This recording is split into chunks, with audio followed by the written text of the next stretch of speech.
Right, we are live. Hey guys, how's it going? Welcome back to the Kiwi Lads channel. We are back for another match of the Carling Currie Cup. This one, it is the Griquas going head-to-head with the Cheetahs. Now, we were hoping to cover the last game of the Carling Currie Cup on the channel. They weren't showing it here in New Zealand, but a very one-sided affair. The Lions getting themselves the big victory, so they are booked into the final. They'll be playing at the stadium behind me for next week's contest, but they will have a challenger. And that will be either the Cheetahs or that will be the Griquas. And both of these sides have more than enough potential to try and push them that little bit in the final. As well, looking through at this Griquas side, it is going to be Eddie Davids in the front row alongside Janko Ice and Lamini. Starting in as 3, Mpufo at number 4 with Leibenberg at 5. Oosterhuizen slots in at number 6. Carl Els, I should say, as the number 7. And then Erlang slotting in as the 8, Abrahams and Whitehead. They'll be the 19 combination. I feel like Whitehead needs a big performance here. He's been pretty consistent throughout this URC season, but if his boot lets him down, it could be a big difference maker in this type of game, definitely with how close it is anticipated to be later on. William Dubber in the number 12 jersey with Zane Bester at 13. Gershenware out on one wing, Dylan Mark out on the other, and Hufka slots in at number 15. Then the Cheetahs, they were talking to Frans Steyn just a moment ago. He's excited about this younger team that he has had for this Carling Currie Cup. They've got a ton of potential, having a great game up against the Bulls just last week, close enough in that contest to really make the Bulls nervous. But Dawson, Van Rensburg, and Dos Reis will be the front row Fenta alongside Sekiketi as the number 5. Van der Merwe slotting in at 6. Ice at number 7, and then Volskink slotting in as that number 8, Nell and Clayton Blomekes. He will be a dangerous player to have in that number 10 jersey. Kortsia alongside Van Vieren in the centre duo for this match. And then Jasper, it is Nkabinde out on one wing, and then Anis slotting in as that number 15. So, those are the starting lineups, ladies and gentlemen. Just looking through at a little bit of previous form for these two sides, as we are only sitting about 3 minutes away from the kickoff. It is going to be for the Griquas, outside of that last game. They've been on a 4-match winning streak. Now, they had the unfortunate task of facing the Lions, and that was a pretty strong Lions lineup for that matchup. They had most of their URC guys back, and it makes you wonder whether or not we would see the same thing in the final, or maybe whether this Griquas side would be able to fire just that little bit more, perhaps try and make up for those mistakes. In that game for the Cheetahs, they have had a pretty decent run too, with the exception of that game up against the Griquas. They were able to beat the Lions. Now, that was pre-URC Lions, so that makes a little bit of a difference by getting the close win over the Sharks, as well as Western Province, who are both out of the competition. Blue Bulls managed to beat them last week, stopped the Cheetahs from having a home game in this Carling Currie Cup semi-final. As you can see there, they are sitting in the 3rd place. They could have had that home and maybe even above the Lions had they got themselves the win. In fact, no, they would have been just short, probably just into that 2nd spot. And then the points differential, actually, I don't think there was a way they were getting into 2nd. I keep on doing the maths in my head, keep on rethinking it, but it'll be intriguing. See what happens for this matchup. We see the Griquas making their way out onto the field. We have got there from Marie. And then that is some Afrikaans, which I wish I knew what it said. And I really need to work on it a little bit. Of course, we have done quite a few games for the Currie Cup. Finals just around the corner too. It's going to be an epic one. But the Griquas, question is, would they come in as slight favourites seeing as they are at home? Or would it actually be the Cheetahs because of what they've been able to do throughout their recent games, with the fact that they were able to get themselves closer in their last fixture? Maybe that would give them the slight edge. But do let us know, of course, who you think will be winning this game in the chat. It's just about to get underway. We have just got the moment silence before the game does take place, but we've got more action tomorrow. Pacific Nations Cup. We've got the 2 Women's Cup or World Cup quarterfinals. I think it means, where are they playing? So they are playing this game as a home game for the Griquas. We have got the stadium of the final behind us, because that is really what both of these sides are looking to see next week. So it's a bit of the reasoning behind it there. I've been with you for the past 12 hours, only having my first lager now. It tastes sweet and very 43.10, says Robert. and there as well. But yeah, it's been greatly appreciated, all the support all throughout the days. What games you're doing after this? So the next game would be France versus Ireland in the Women's World Cup quarterfinal. That is going to be taking place at 2 p.m. for you guys in South Africa tomorrow. And then from there, after that, straight away, we have got the game taking place between England and Scotland for the Women's World Cup. Then following that game, pretty much straight away, it is going to be the game between Samoa and USA. Then it goes Tonga versus Japan, and then Fiji versus Canada. So there'll be about probably 10 to 11 hours of commentary tomorrow. Pretty similar to what we had today as well. But Clayton Blomake's ready to kick this one off for the Cheetahs. It's a great player to have in that number 10 jersey. And we are underway for the second Carling Cup semi, between the Cheetahs and the Griquas. Going to be kicked downfield. A very nice clearing kick too from the Griquas. In fact, that is about as good of a kick as Caleb Abrahams could have been hoping for. And we have got their busy Sunday. Hamish, no time for church. Says Big Rig there. Yeah, I think we're going to be sleeping for a majority of the Sunday. With a little bit of luck anyway. Ideally, I do want to be asleep for a good little while before doing another all-nighter and staying up till probably about 3 p.m. on Monday. When you working, says Mohadeen, probably Tuesday, I would say. I'll have to try and play a little bit of catch-up, but I don't think I should possibly work Monday after an all-nighter. Time 4 high again, says Yanbre. Welcome in. Hope you're doing extremely well. Off to the left-hand side here for the Cheetahs. 50 seconds into the contest after winning that line out. And get driven sideways by the Griquas defence. Oh, almost an accidental obstruction there from Sekaketi. Got himself in front. And Hamish, what's the mood like there in New Zealand? Going to be a tough week for Razor. I'll be honest, because it's night time, I haven't really heard much of the feedback in terms of how people are feeling. That's going to be another Griquas knock-on, so that gives the ball to Clayton Blomik. He's looking for a 50-22, getting it in behind. Ball's going towards the sideline. That is a brilliant kick from Clayton Blomik, and it has put the Cheetahs right in the attacking position from the get-go. I've also just remembered that I'm on the scoreboard, so I better update the scoreboard. We'll go 0, we'll go 0, and we will go... You know what? We'll go 3 minutes in. We'll go a bit ahead. You look tired and sad, says Mohadeen. I don't know about sad. I'm actually feeling pretty good.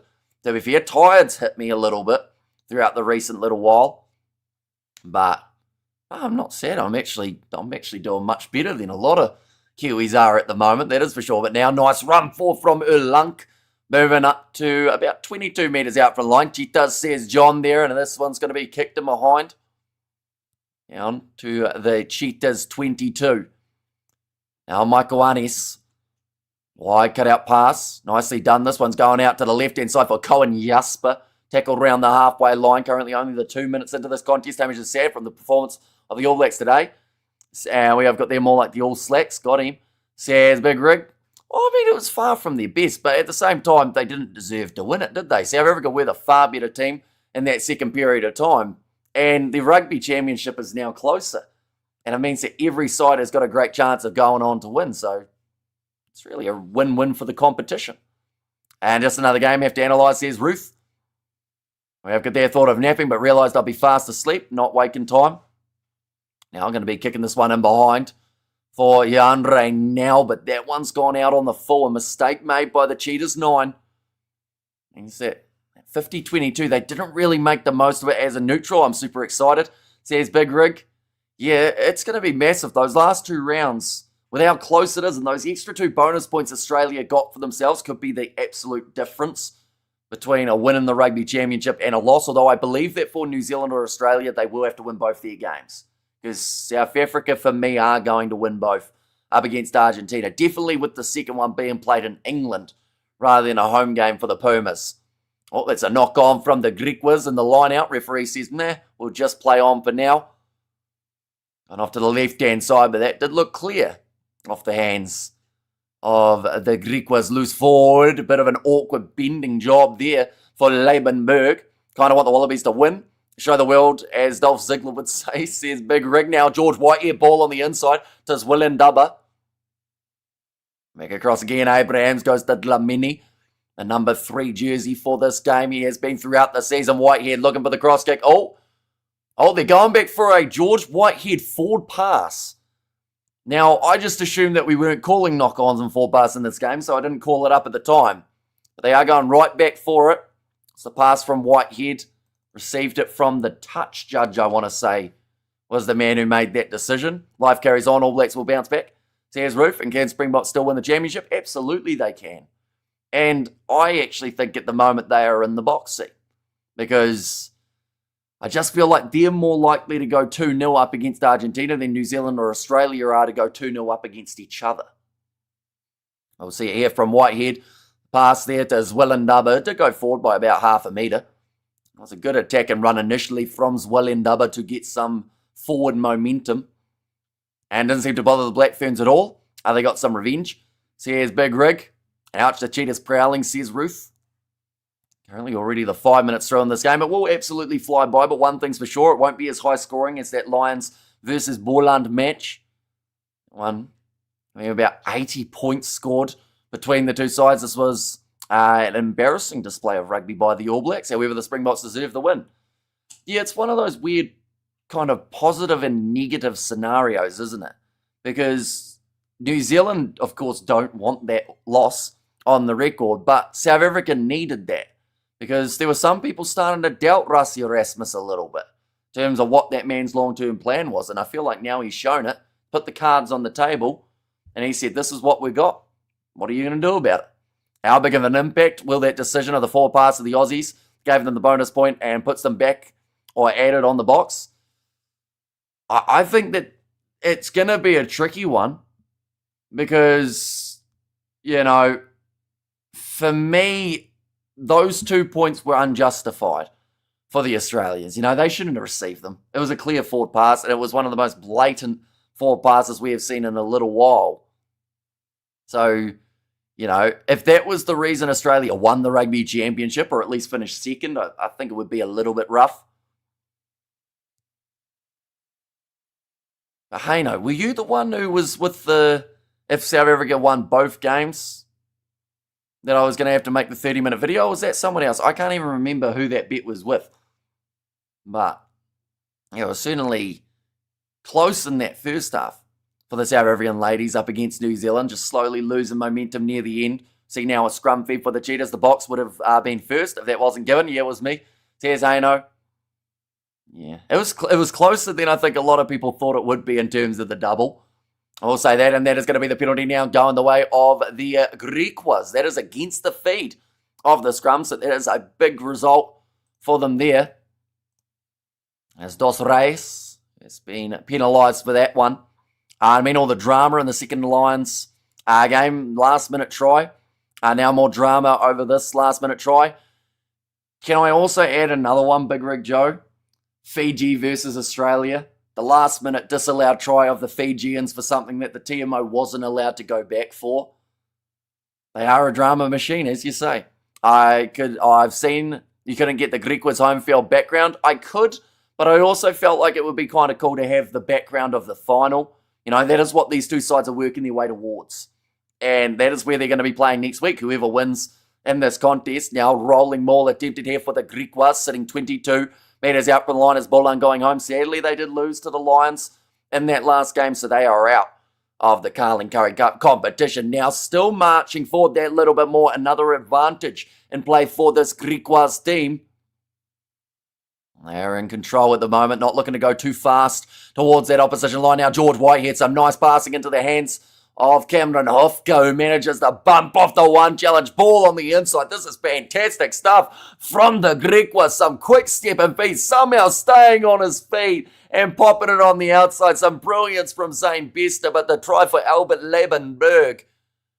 And that is just how dangerous this Griquas side can be. They can counter-attack from nowhere. And that is the first try of the contest for the home side. Going to go like that. Zane Bester, I have no idea how he didn't fall over at that point. How are you doing? Have you had any sleep?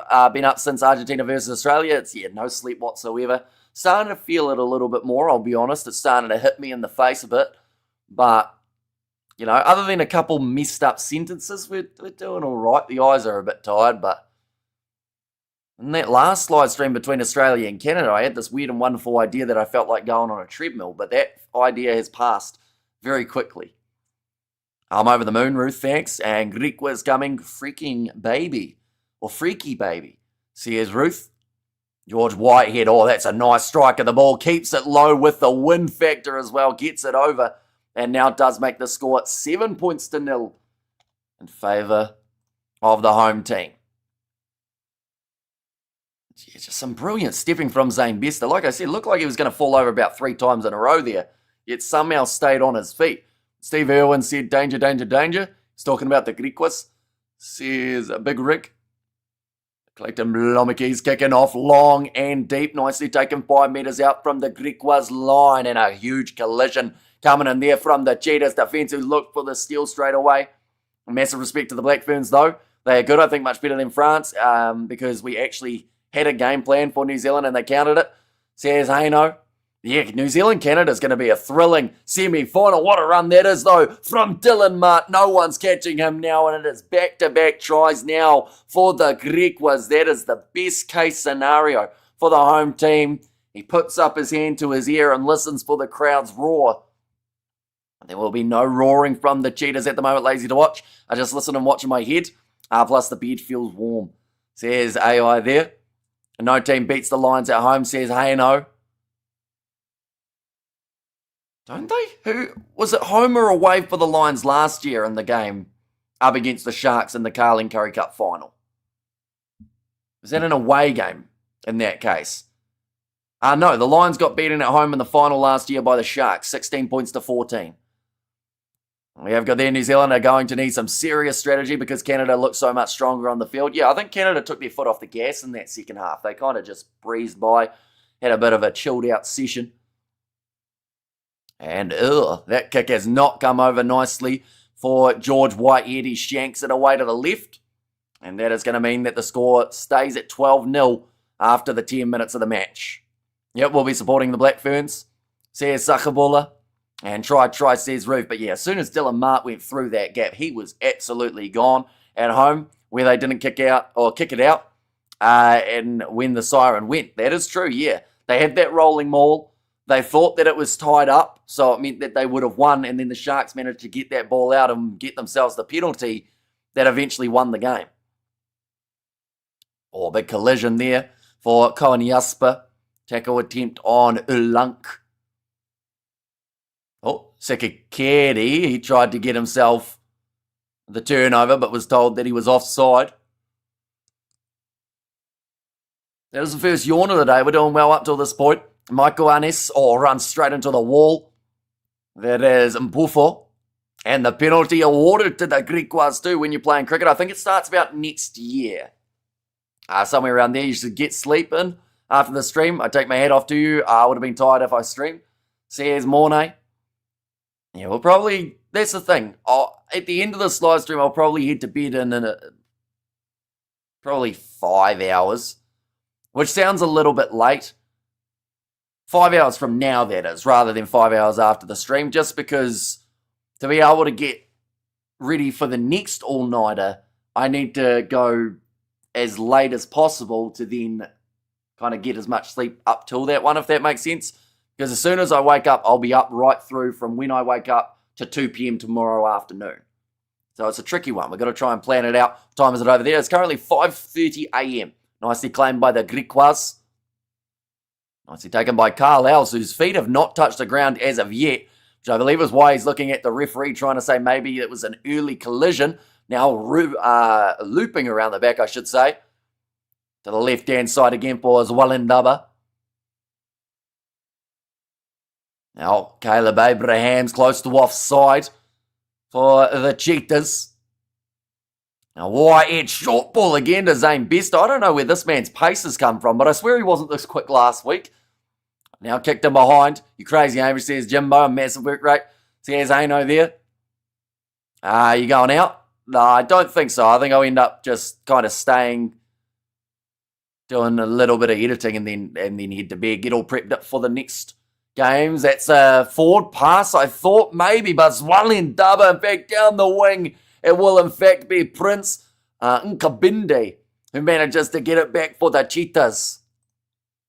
This is a much better game already than that first match between the Lions and Borland. It seems like both of these teams is well and truly in the hunt here, rather than it just being a one-sided affair from the get-go. Need some food at least before you go to bed, Says Big Rig. Yeah, that'll be something else to get done in the gap. So far today, I managed to have some food after New Zealand, South Africa, though. That was my little food window. And then that was like 7 hours ago. It's not too bad. Could be worse. Grab a slice of pizza. Could be an option. I'll probably have some eggs. Something like that. Something light. So you're telling me you're going to sleep at midday? Yeah, pretty much. It's my only option to be able to get a decent sleep before the next all-nighter.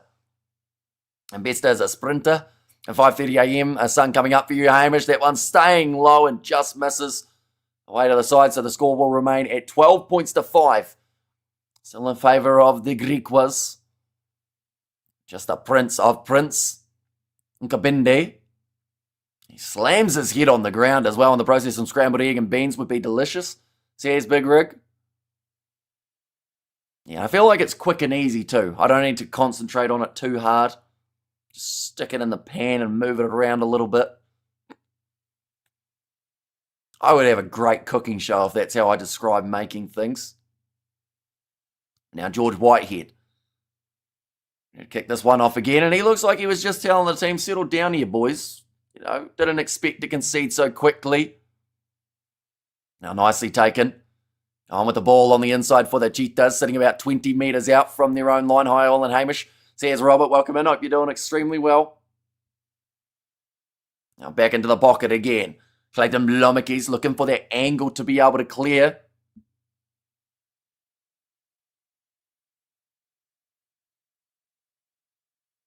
Still 15 minutes only passed in this one. Chef Hamish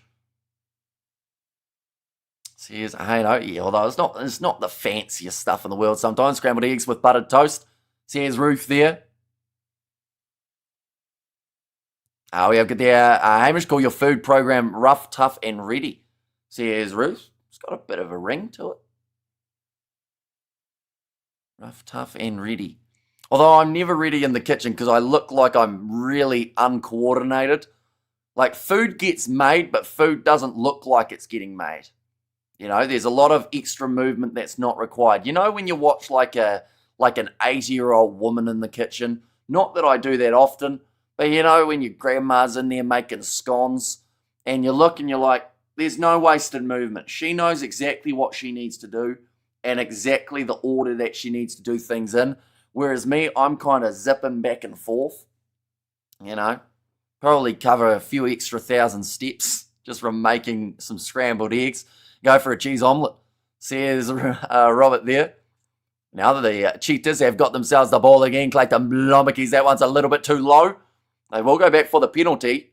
Hamish, I don't spy an 80-year-old woman in the kitchen. It's probably a good thing, you know. Feels like there's a kiwi fruit pun in there somewhere. I just need to work it out. Are you watching your neighbour on that one? I don't think either of my neighbours are 80. But also, no. Should clarify. Okay, there you're funny, says Ruth. Cheers. Now, again, the Cheetahs making some extra meters. So that's actually for the clean out at line out time. So, you know, get in there. Hi, mate. I'm amazed you're still awake. I'm a little bit amazed too. But it's happening. This game, I'm hoping, will be close enough to keep us on the edge of the seat.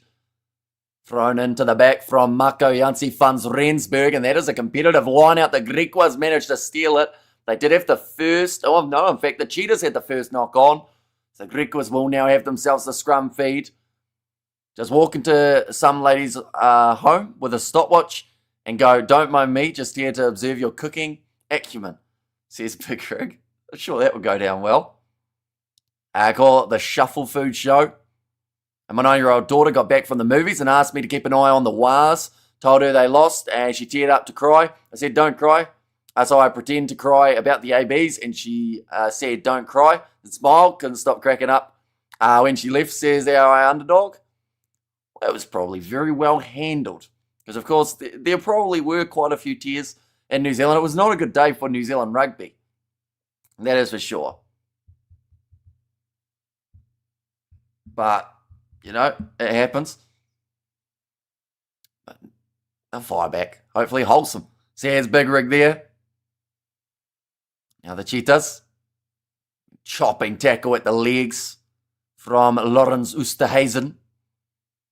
Into the pocket again, and this time it's going to be Cohen. Yes, but that kick didn't look like it went a huge amount forward.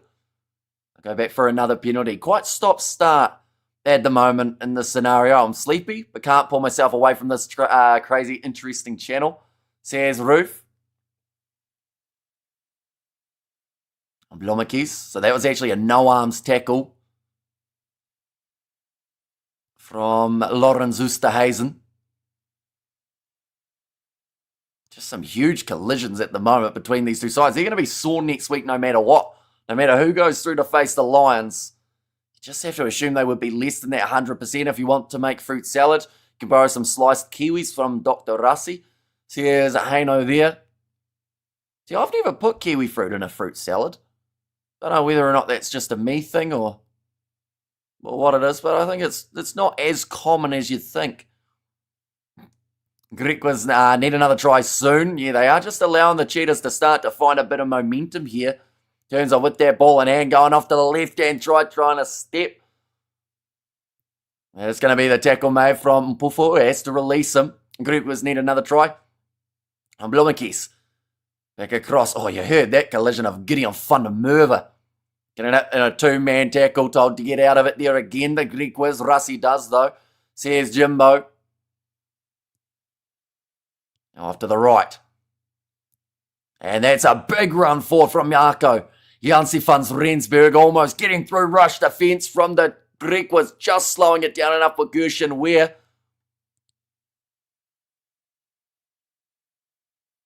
Now off to the left-hand side. Oh, that looked like an awkward landing there for the Cheetahs number 1, Cameron Dawson. And his arm's getting bent the wrong way. Man got put in the armbar, in an armbar by the grass. My tongue's not working anymore. I've noticed it's kind of gone to sleep, but I have not yet. Now ball's there again for the Cheetahs. They've been told to use it. Now for Skink, popping it up to his teammate Ice in that loose forward trio. Now Jan Reynel. Almost a little bit of an accidental obstruction there again from the Cheetahs. Big dollop of ice cream on top, Ruth. Says Jimbo there. Now Clayton Blommetjies almost went through.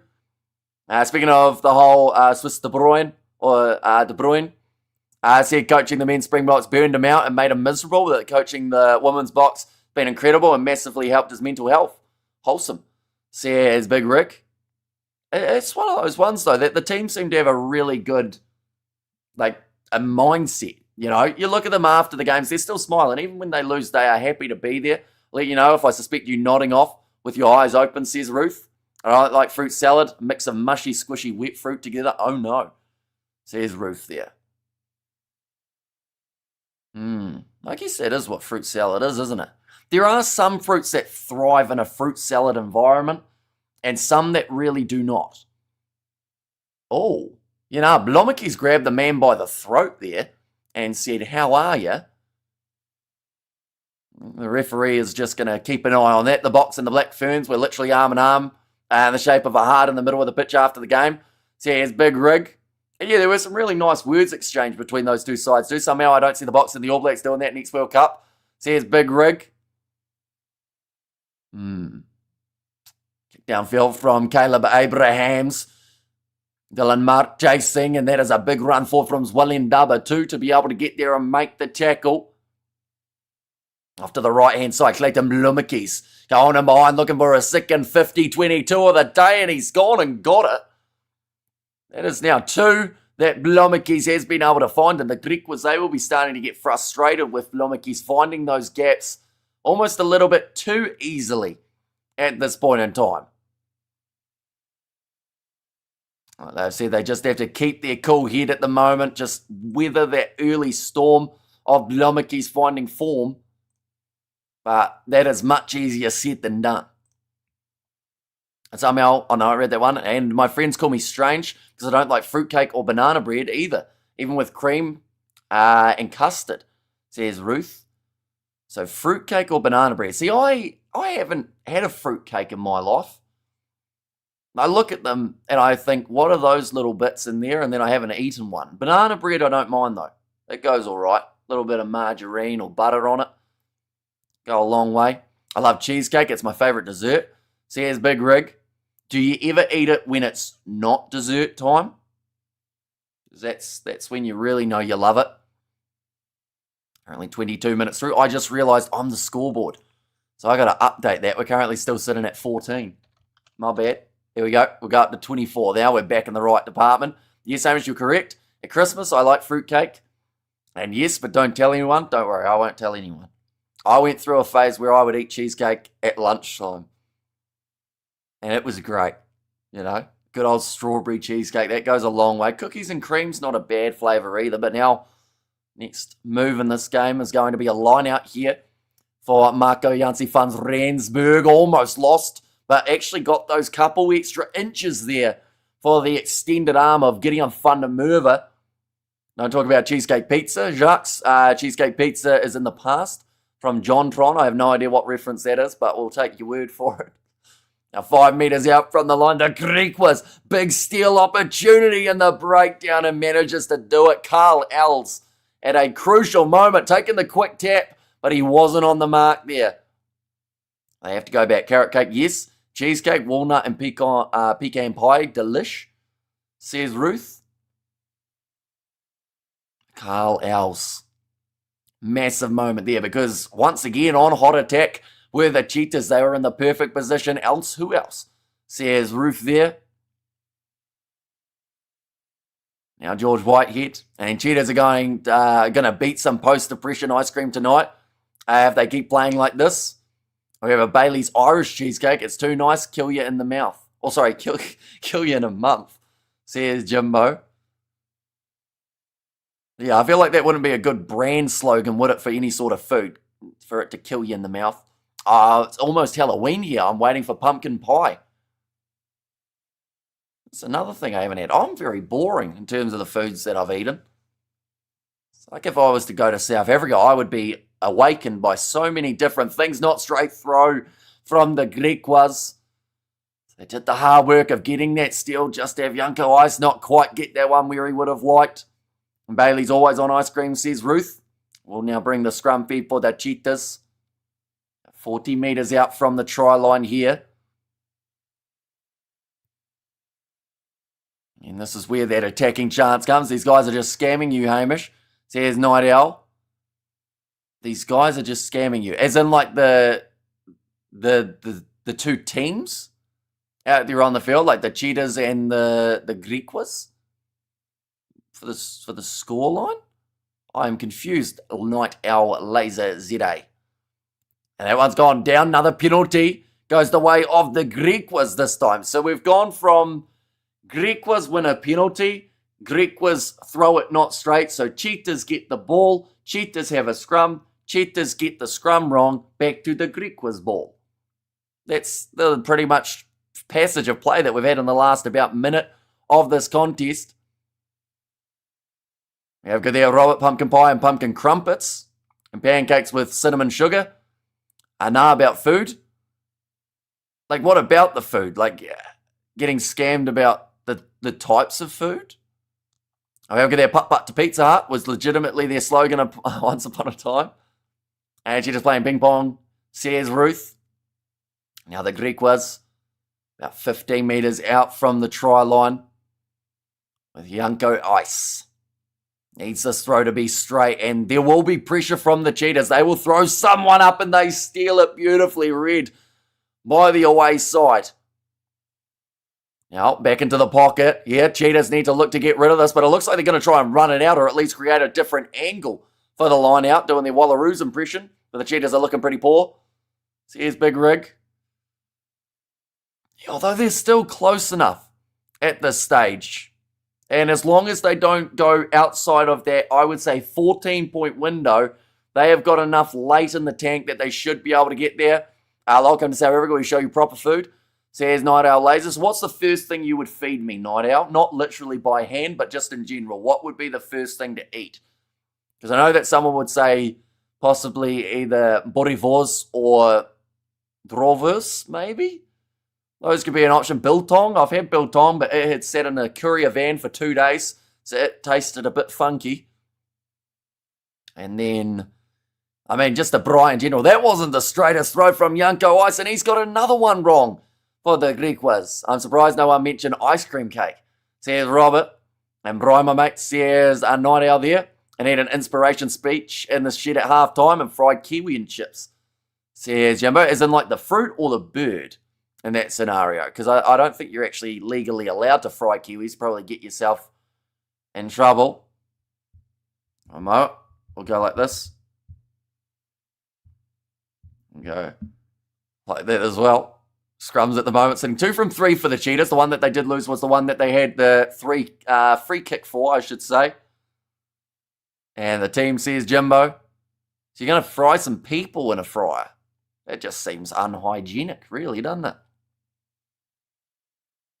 Now on the halfway line, both going down. I want to see what the odds are in this one. Because I do think that the Cheetahs, they were favourites for a start. But the Griquas with their home field advantage, it can do wonders for a side. These two sides pretty close together though. I think about 150 k's difference. It's illegal to eat swan in the UK due to stupid old, it's the king's animal laws. But you can eat duck. It makes no sense, says Big Rick. Yeah, those swans, I don't know what you do with a swan. You know. I'm not sure it's possible to explain what a braai is. I want you to try because I already know what it is. So I want to hear what your basic braai talk would be for someone in another scenario who wouldn't know what it is at all. Griquas were favourites for me, says Hano, and that is a penalty to the Cheetahs again. Yeah, scrums seem to be a bit of a lottery at the moment. Lamini not happy with that call. Illegal scrummaging. There's the one, Schwans in Canadian Geese gaming their Geesey. That's a good kick, although it hasn't found touch. The Griquas keep the ball in. One has gone into touch. A braai is a barbecue made with wood and fire lighters. Says Hano there. I live in a geese and swans protected zone. They're sacred. Says Jumbo, and roast geese. Take the feathers off first. You'd think so, yeah. You'd have to pluck the goose, wouldn't you? Now, nicely put in by the Cheetahs. They're slowly building territory here. Back inside of the Griquas 22 off what has been a pretty bad day at the office for the Griquas lineout. They have lost 3 of their own, including 2 times where it was not straight. Now breaking off the back for Janci van Rensburg. Although there isn't a basic braai, it varies so much. Says Night Owl, so the penalty will be awarded to the Cheetahs again. Number 5 collapsing that one, so that is against Albert Lebenberg. Then it slips out of your hands, and you have to shout, the goose is loose. Well, there you go. 5 metres out from the line. The Cheetahs now with another line-out opportunity here. Just seems like, I don't know, this game's slowly slipping away from the Griquas in terms of control. I wouldn't say that it's slipping away in terms of the result, but definitely in terms of having more hold of this game. You don't want to let the Cheetahs into a contest. We saw that up against the Bulls, that they were close. And that one. Now off to the right-hand side. Big bump off there, just out from the try line. The run from Kutsia, 12. Now that was an ugly pass, but it's actually really well handled from Marco Janci van Rensburg. Now, Nell again. Cross to Frankie Dos Reis. Just running out of numbers on that right-hand side at the moment for the Cheetahs, but great work in the breakdown from the Griquas. And every single time they get 5 metres out from the line, they manage to defend it. But it also varies because some meat you need a coal to fire, some you need to leave on longer than others. Says Hano, the indoors in Scotland, the goose is loose in the hoose. Says Jimbo. Now another time where the Griquas survive their defence at the moment is winning them this game. Because the Cheetahs, they haven't had a lack of opportunity, but they've had a lack of clinical finishing from this first half. But just a crucial one. I think they were trying to argue that maybe there wasn't a rolling away from one of the Griquas players. There's no tackler in the way, is the comment there from the referee, though. Now ready for another line out. Yanko Ice. Huge pressure on him if he wants to play in the second half. The Cheetahs getting ready to go up, and they do lose the ball again there, the Griquas. That was not due to the throw. That was due to not taking the catch from the lock. And employed as a goose plucker, says Roof there. And yeah, just didn't quite get in nice and cleanly to Albert Labenberg. Cheetahs get themselves another scrum. I live in the Lakelands. On the border of Republic of Ireland and Northern Ireland, migrating Canadian geese and native swans are protected. I can think of worse jobs, says Big Rig. And do you think the Cheetahs are wasting opportunities when they enter the 22? I think so. Uh-oh. Okay, already the changes being made. Yanko Ice has been sacked from the starting lineup. Now the thing is, if you're Yanko Ice here though, and you are expected to be playing next week, surely that does absolutely nothing for your confidence. If a coach is taking you off 33 minutes into a game, saying that your lineouts aren't good enough, I don't know. That's a tricky one. I think it was too early. Don't get me wrong, it's been a bit scrappy, but that one they would have won had it not been from the drop of the lock. Now, Yandre Nell. Ready to put this ball in. Both front rows go down. Come on, folks, hit the like button, please, and subscribe to the Kiwi Lads Rugby Commentary never stops. Cheers, Roof. Yeah, we've got plenty more coming up tomorrow, about 10 hours worth of commentating. Now, I won't be wearing my shirt for that one. Well, I will be, sorry. I will be wearing a shirt, I should say, but it just won't be this one. It will be probably a t-shirt and a hoodie. Scrums are a problem, says Hano. Yeah, been pretty unpredictable, I would say, at this point in the match for both of the sides, but we are currently 34 minutes through. This first half been going pretty smoothly. At this point in time, no yellow cards yet, which is a massive bonus. I know that was a bit of a concern for the Griquas early on in their season.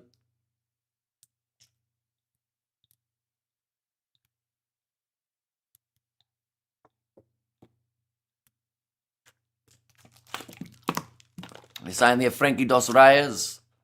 It's just not quite getting that elbow in the right place. I'll be wearing a proper England shirt tomorrow for the Red Roses. See his big rig there. Now, ball about to be fed in by the Cheetahs, and the penalty goes the way of the Griquas. Well, the front row of the Cheetahs collapsing. So, it seems like scrums are going for the Griquas, and then lineouts are going for the Cheetahs. That is the case. So, which one we're going to see more of, we will have to wait to see. Are you doing predictions for the URC? Probably not predictions, but we will be doing the commentary for those matches. Should be a few very entertaining games taking place for that. Griquas put the foot on the gas and get tries now, says Ruth.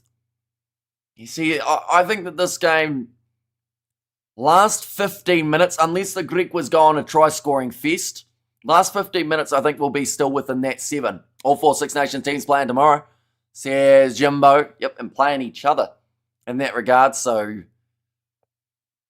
yeah, only 2 Six Nations sides through the semis. And then it's Six Nations versus Pacific Nations Cup, isn't it? So no matter what, there's going to be one Pacific Nations Cup team. Another line out, not good. This time it's actually from the replacement in there, Tian Langya. So maybe the coach was a little bit premeditated in terms of taking him off. But yeah, not straight throw called. The Griquas score before the halftime. That's ball game, says Big Rig. Just going to have a very quick look. What was that score at halftime between the Cheetahs and the Bulls in last week's contest? Was it that the Cheetahs came back late, or did they get the early start? I think they might have scored late, didn't they? Yeah, they were 28 points to 5 down at halftime. We saw that red card of Marcel Kutsia, but in the last 20 minutes of that game, we saw 4 tries by the Cheetahs. So I wouldn't doubt their gas tank in this matchup. Maybe later on is when they'll start to find their rhythm, but for now, the Griquas are looking in control now, running this one for Big Salada dummy from Gershon, where he has 2 men with him. Can't quite link up as the Cheetahs were back ready to cover. Getting wrestled towards the sideline. Yeah, Comp was perfectly seated, says Jimbo there. And Smashing Sunday, action-packed, says Ruth. Just 4 minutes left. I've been told to release him again. Cheetahs now short side. Looks like he's going to be smashed back. Caleb Abrahams. It looks like there might be a bit of an injury here for one of the Cheetahs players as well. Now Erlunk. Oh, bit of a collision there that I don't think needed to happen off the side of the breakdown. But there's a bit of physicality around. Sikaketi pulls out of the shot. Zwalendaba going through. He's got about 3 men on the outside, but what the Cheetahs are doing very well in their retreating game, that's a big run though, coming forward, sitting 5 metres out. There's no way that he should score that try. But Lorenz Oosterhuizen has just run through about 4 players and maybe got himself the finish there. Okay, they don't see the ball being grounded.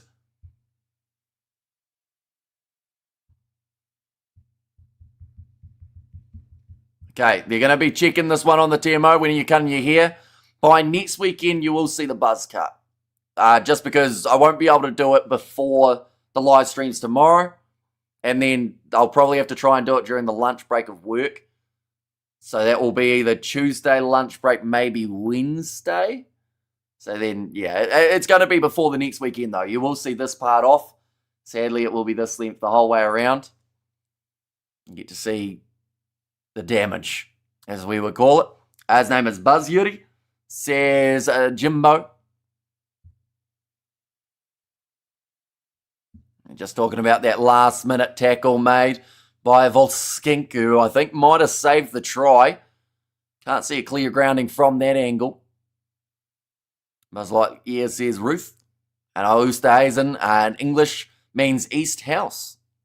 Well, there you go. They're just looking at it time and time again. That ball is up initially. And that, that doesn't look like it's going down. Not while being controlled anyway. It might end up hitting the line, but it's after he has lost the possession.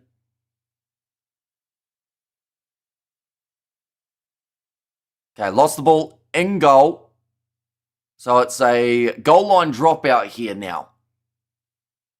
No try, goal line dropout. The Cheetahs surviving. Both sides actually having very good goal line defence throughout this game. But it looked for certain that Lorenz Oosterhuizen was going to be tackled earlier. It just kept on going. And Hamish, good to spend this time with you, my friend. GRIQUAS should take this game, says JT. And it is great to have you here. Of course, tomorrow you're going to see a lot more of me. 10 hours or so of commentary. Can you pronounce my surname, Hamish? Absmere? Is it Absmere? That might be terrible pronunciation, but it's what I would guess anyway. And Shame Unlucky says Ruth, and that one's going to be kicked downfield from Clayton Blumekes. George Whitehead goes back across and now on attack and run forward. Getting into the breakdown there for the Cheetahs. That might just be the steal. Yes, it is. Penalty goes the way of the Cheetahs. Oh, a bit of a dive there from Oosterhuizen. Oh, and a bit of pointing between the two players saying to each other, you're the one who I'm going to be lining up. Bit of tension in this game. A great steal from Gideon van der Merwe. Abs Meyer. What did I say? Abs Mayer, didn't I? I said a little bit too much May. And back again. I was watching Premier League highlights, says Patrick. Yeah, there was a game earlier on in the Premier League that overlapped with the Currie Cup, and they showed the Premier League here in New Zealand. We actually did sadly miss that Lions versus Boland match. Now 2 minutes remaining in this first half. Close, says Yuri. Like I've just said, 95 metres down the field. Oh, he stayed in the air for a long time. He actually got to sit on top of the lineout, and that's going to be a free kick against the Cheetahs for holding him up in the air for too long. Okay, bring him down immediately is the call there from the referee. And that is a big moment in this game, but the Cheetahs, I don't know whether or not they were trying to force that line out penalty, maybe.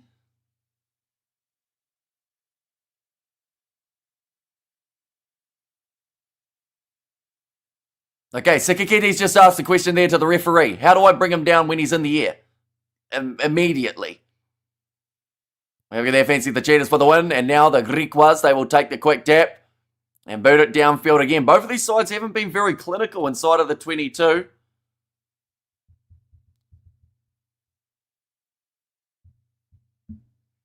Look at that strange call, says Jimbo. So, yeah, they just said that they held him up for too long in that scenario. A ref needs an HIA, says Big Rig.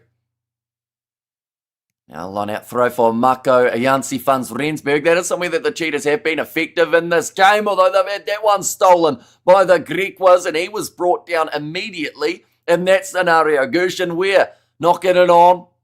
Back for another scrum for the Cheetahs this time. 30 seconds left in the first half. Just, I don't know. One of these two sides is going to take this game by the scruff of the neck. Ireland held Eben in the air forever. Ref said nothing. Says Jimbo. Gershon just not quite expecting that pass to come through from his Griquas teammate, but 12 minutes remaining. 12 seconds remaining, I should say, in this first half. Currently, the Cheetahs have had 2 handling errors compared to the 7 that we have seen of their opposition. I think from the halfway line here for the Cheetahs, they would at least try and find one more free kick this time. They do decide to take the quick tap. Jan Renell going off to the left-hand side. Clayton Blommakis passes one more. Now little kick in behind, attempted from Arnes. They have to win this foot race. Ball goes into touch though. And that is going to be the end of the half. 12 points to 5 going into the second 40 minutes. Could have got taken off into orbit. And he was horizontal at head height, says Jimbo. And also we got how many men, to hold Eben up horizontal, says Ruth. Okay, there's just a conversation here going on between Sikaketi, Marco Jansi Funds Rensburg, and also one of the other players there from the forward pack of the Cheetahs. I think they were just getting that rule confirmed a little bit with the referee, making sure they know exactly what is expected of them in the second half. Now we have got there 6, says Jimbo, like carrying a coffin. Here's Jimbo. And there as well. But second half, just around the corner. We will go like this. There we go. These are the benches for these two sides. Langya already making his way onto the field. That was due to the early little bit of lack of confidence in the Griquas lineout. They decided to take Janko Ice off pretty early. They have still got Leons as well as Prinsloo as the other options in the front row replacements. Pretorius and DeWitt, Bursey, alongside Nell and Mahoney as that number 23 for the Cheetahs. They have got Paulo Naivort. Hopefully I've said his name close to correct. And then also Nkonkwo as that number 18. Vumazonke at 19 with Martins in the 20. Then Krea, Majijima, and also Brits there at number 23. But still plenty of rugby to be played. And still only the 7 points separating these two teams, so more than enough time for either the comeback from the Cheetahs or cementing the win for the Griquas. Whoever wins this game, they will face up against the Lions. Now, the Cheetahs were able to beat the Lions. The Griquas were not. The Griquas, unfortunately, had the draw where they had to face the Lions where they had all their URC players, whereas the Cheetahs got to play them before that point. So, you know, it's very hard to know who will be playing the Lions, but also at the same time, we know that the Lions will be strong for that Carling Currie Cup final. We are 2 weeks away from the URC, so I assume that the Lions guys would still be playing in this Carling Currie Cup final, the ones who will be involved in that URC side too. But yeah, second half, very close to taking place. But I do want to know, ladies and gents, of the games tomorrow, I am going to list the 5 that are taking place. I want to know what game you're most excited for. So, in the Women's World Cup quarterfinals, Ireland versus France. Then the next game, it is also going to be a women's quarterfinal. That game, England versus Scotland. 3 games of the Pacific Nations Cup. They are all taking place back-to-back. And it will be Samoa versus USA, Canada versus Fiji, and Japan versus Tonga. So those are the 5 games we got tomorrow. Which one is the one that you're looking forward to the most? For me, it's probably going to be, I'm curious about Japan, Tonga, to be honest. That's one. And also Samoa, USA. I think that one's extremely crucial, as I believe there is a World Cup qualifying spot on the line for those 2 teams. We have good there. It was a great cameo moment. The day Ireland beat the Box at the Rugby World Cup 2023.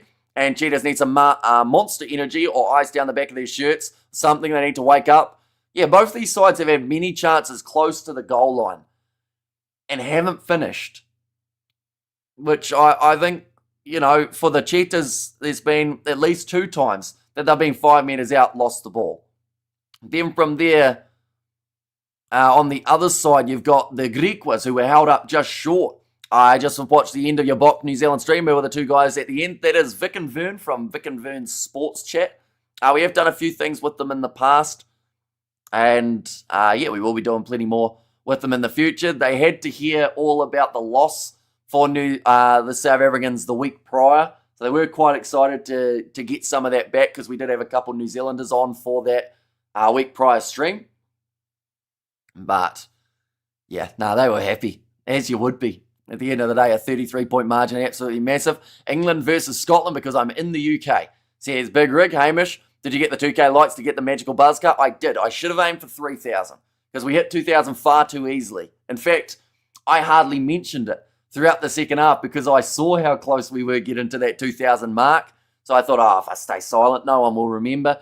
And then in the end, we got to about 2,100 on that stream. Cheetahs need a kick up the Jixi with a big boot. And both women's games, and I'm done. Says Jimbo, Samoa versus Japan. Says AI underdog. And yeah, and then the New Zealand lads didn't show up when they lost. Says Big Rig. Although I did learn, they didn't actually do the live commentary together, Tony as well as Mark. I assumed initially that they were going to be doing it together, and I think that was the initial plan. But Tony ended up watching, I think, the Warriors as well as the All Blacks at a different mate's house. And then Mark ended up doing the live stream by himself. So I think we can slightly let them away with it. But at the same time, I'm sure Vic and Vern, you know, they were hoping to see the cameo there. 12 points to 5 at the moment, the way that this one sits. 7 points down, still plenty to play for. The Cheetahs, we saw their lone try being scored by Prince Nkabinde out on that wing. Excuses, says Big Rig. Yeah, although if he was at a friend's house who doesn't, know about the YouTube, or he might know about the YouTube, but he probably didn't have the setup. I also should have just invited Mark, but I didn't have, an email address or anything. Last time I tried to send him an email, it didn't go through. So Tony had to forward it so that Mark got it. Is he still wearing big words? Or is he still swearing big words? He absolutely would have been, Tony, watching that game. So we've seen so far tackles missed, 11 from the Cheetahs, only making the 29. They have also conceded 7 penalties, or in fact, 9 penalties throughout that first half. The one stat that the Cheetahs are using to keep them in the game, and that is the drop balls. They have had a lot less.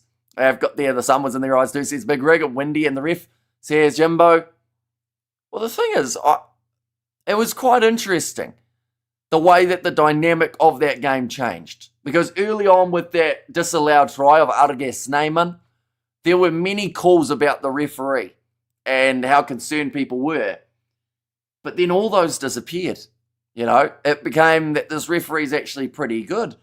And New Zealand, you know, they would still be happy to get out of a game without a yellow card, definitely when you're getting dominated like that. But it just seemed like Musha Kelly, he didn't want to give players cards, which I quite enjoy.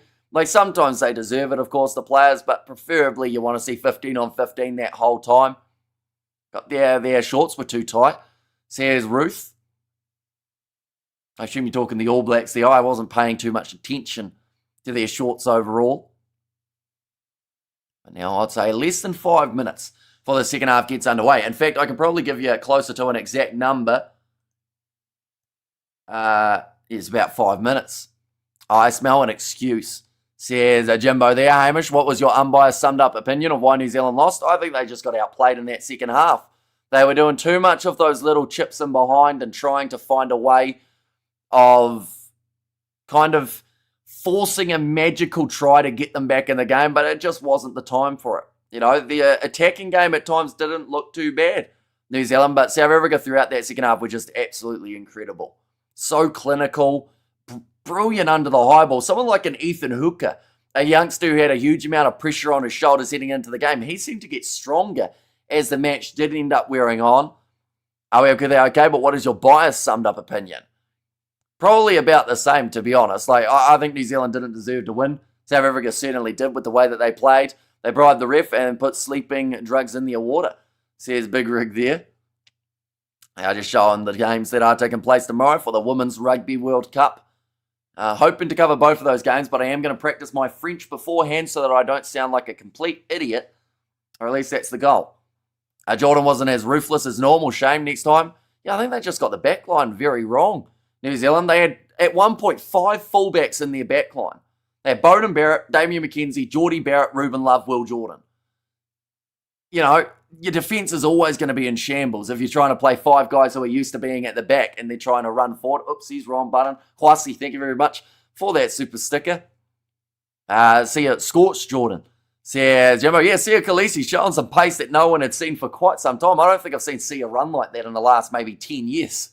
Or maybe 5. He normally has a bit of strapping on the ankles and the knees and he doesn't quite get as going much as he'd like to, but he was flying there for that run. I actually kind of wanted him to go all the way.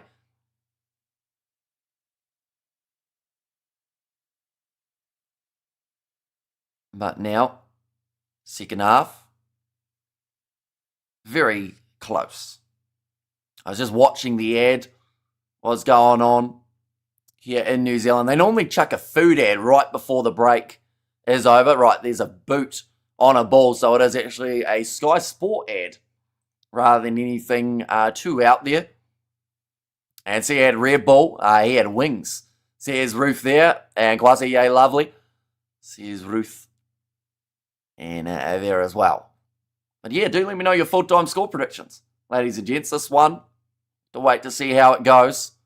And KFC chicken or pizza, says Ruth. Those are oh, there we go. The Bunnings NPC is sponsored, or I think it was the NRL sponsored by KFC. So there's a slight mention for it. Guess you could eat a boot if it was leather, but I would not recommend it. Says Big Rig Joe. It'd probably be a bit tough, wouldn't it? A bit chewy. But then people eat like jerky, don't they? And that's kind of similar to leather, depending on how it's prepared.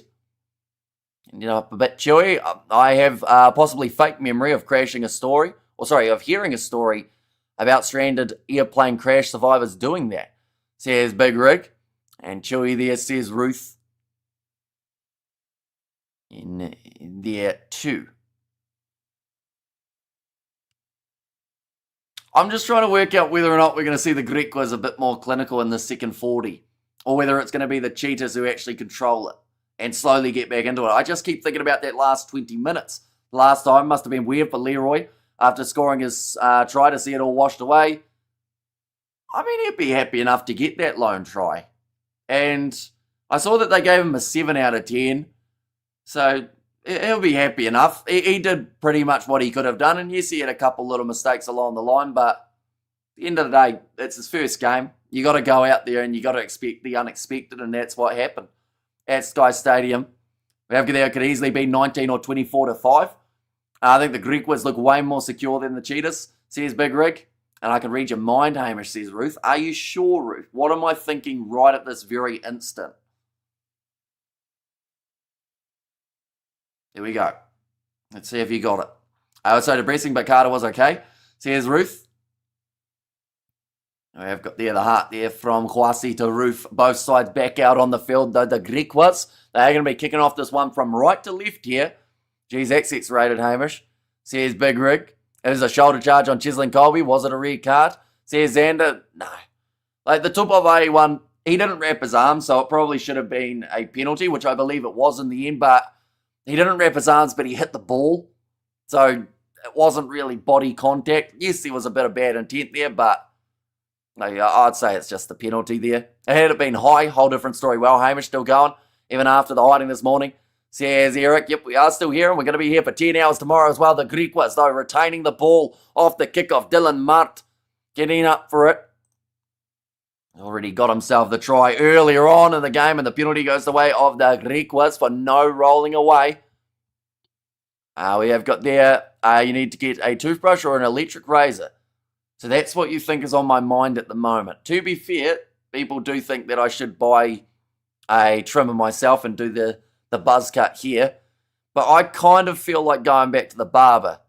Only because of the fact that she was like, hey, we can film it. So, like, we'll see whether or not she was serious.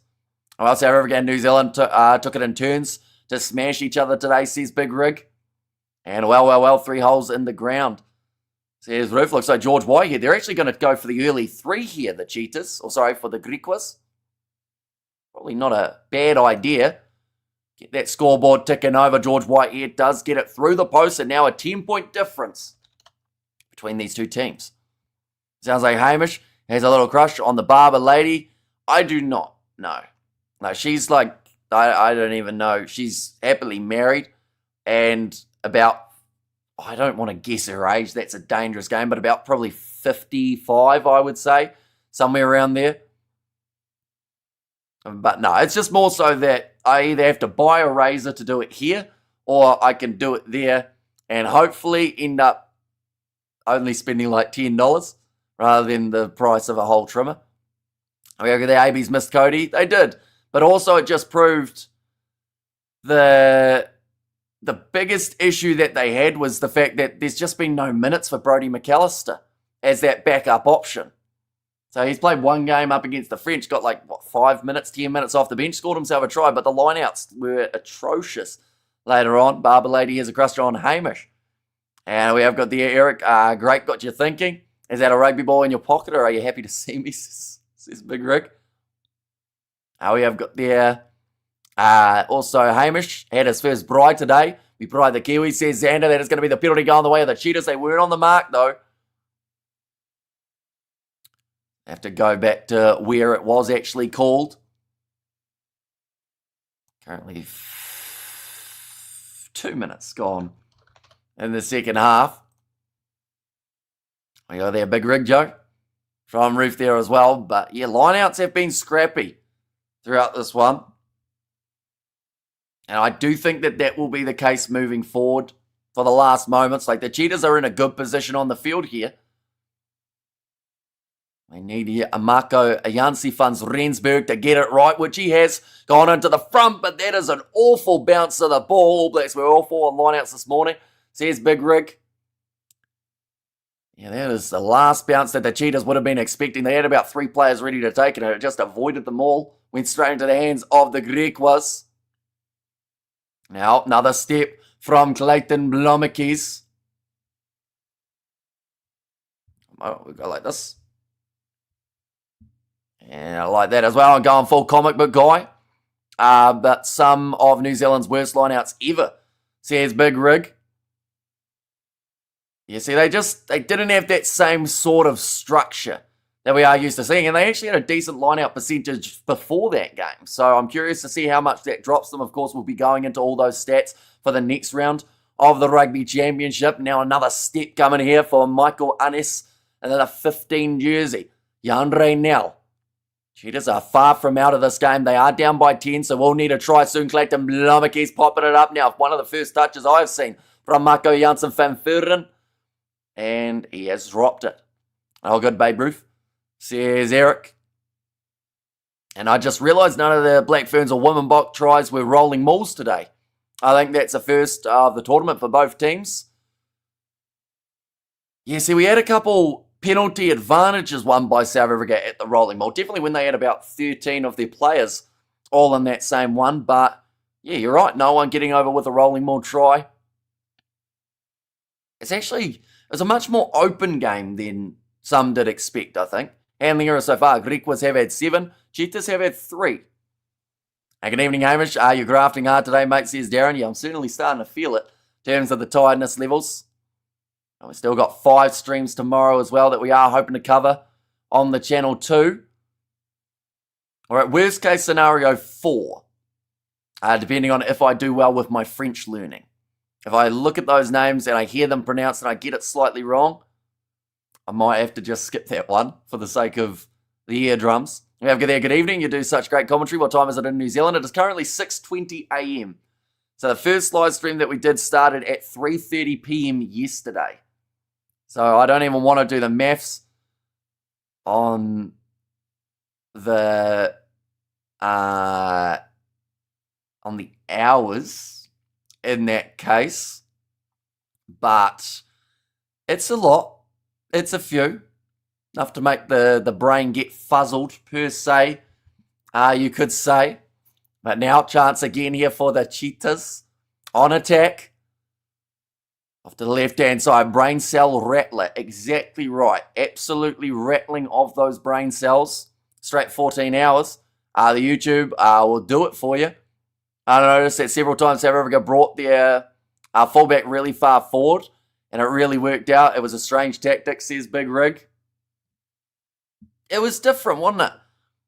And they just, yeah, it was just different, but different in a good way. And I feel like there's a lot of potential there. We've got there also brain rattler, straight 14 hours. And now Clayton Blomekis. Onto the right-hand side, another advantage in favour of the Cheetahs. Big collision. And a great low tackle made by Zane Bester, one of the smaller players out there on the field. But he's one of the smallest, but one of the most, I don't know, pound for pound, he seems to do all right up against these bigger players. He had that brilliant run earlier on. Currently now, Blomekis again, kicking this one towards the corner. I agree with what you said after the game. Maybe Razor should just close out the noise, like what past coaches do. There was a massive change. Leroy should have been on the bench. A lot of a lot to dissect. So here's the AI. And of course, I could have a video where I try and break it down and work out what I would have liked to see. I didn't mind my lineup that I selected. I'll be honest. I thought Caleb Clark would have been a great option out on that left wing side.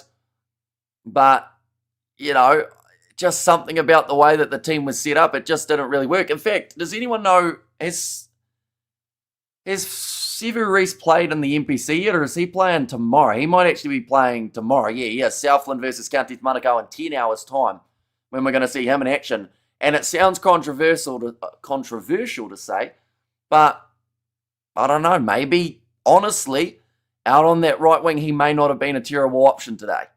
And that's pretty crazy to say. Prince Lou, he will make his way onto the field. That is for Lamini, who is done for the day. Hamish, do you actually dream? Because when you sleep, you must be exhausted. I have the occasional dream. Sometimes they're extremely random, though. It feels like just stop listening to social media is good advice for everyone. See, here's Big Rig. I think so. It's a lot easier. Enrico could have dealt with Limza, says Ruth. Yeah, see, I actually think, looking at it, if Rico was 13. Now, I do know that there was that situation with his grandma, but they said that that wasn't why he was left out of the selection. It was just more the rotation. But now running forward, Gershon Ware for the Griquas, 48 minutes through. I've realised I'm the scoreboard. So I've got to update that one. There we go. Now, Carl Els cleaning up that ball, wrestled down by Marco Janssen van Veeren. Now again to the left. Oh, good block coming in from the Cheetahs to try and stop that ball from getting out wide. But Willem Daba now finds himself in a little bit of open space. I wouldn't handle it well. I'll be like, were you hired to run the team? No. Well, I was to shut up when challenged if it was an awful PR. And it would be awful PR. Says Big Rig. And yeah, he wanted the job, says the AI in there. Levin Burke, 7 phases in a row for the Griquas again. Now another break in the line, and he's got pure pace when he starts getting going for this man. Usta, he's a man. That's a hard collision, though. He's taken like 2 backs to his spine. So you would assume that he would be slow to get back up, and the ball's actually being turned over. Clayton Blomekis getting in there, wrestling it away. That looked like maybe offside for the Cheetahs player. Yes, he was, and the referee does say to retreat. I would have said, sorry, I need a headache tablet now. Says Roof. Now a kick in behind, attempted by the Griquas, looking for the 50-22. Get him back to cover was Michael Lannis. He's got the man with him, and Cohen Jasper. Doesn't find touch again here. Both sides just keeping this one alive. That's a neck roll. I think it's going to be play on, or at least it's going to be the free kick in favour of the Griquas after they have decided to take it quickly. Hamish with the South African rugby team. You couldn't pronounce a name with a click. Can you pronounce now? It was Yonela Nwevu. Yonela Nwevu. Wait, no, sorry. It was Yonela Nwolo, I believe. Who was Nwevu? That was in the midfield, wasn't it? But Yonela Nwolo was in the front row. We've got there, GRIQUAS, come on the boys, says Sharksy. I feel like because I've said a few more South African names here, and it's purely South African names, that's where I think the tongue's starting to get the hang of it. Still the 30 minutes left. Once again, I think this is going to go down to the last 15 or so minutes. We're going to see it now. That is a neck roll from the GRIQUAS player, so should have been a penalty to the Cheetah. And that is what they've gone back for. What was that? I couldn't hear you over my 7 Super Rugby Championships, says Big Rick. A few more changes here for the Cheetahs. Dawson, as well as Frankie Dos Reis, will both make their way off. Oh, well, now you can pronounce it easily. Why couldn't you that day? I couldn't even earlier today for Yonela Ngolo. Even when she was scoring a try that got disallowed, I still couldn't get it right. Now over the head of Sikakete, but it goes onto the side of the Cheetahs anyway. Oh, it's almost a twist of the knee for Martins. Now Paulo. Big bump off there on Ulunk. Clayton Blomekes started this match so dangerously with the 250-22s. Cheetahs are wasteful. Yeah, they just haven't made the most of their chances as of yet. Yanre now quick hands onto the outside. Prince Nkabinde. Be a man that can turn this game around. They've got themselves the penalty advantage there for the Cheetahs again. That one's going to be knocked on.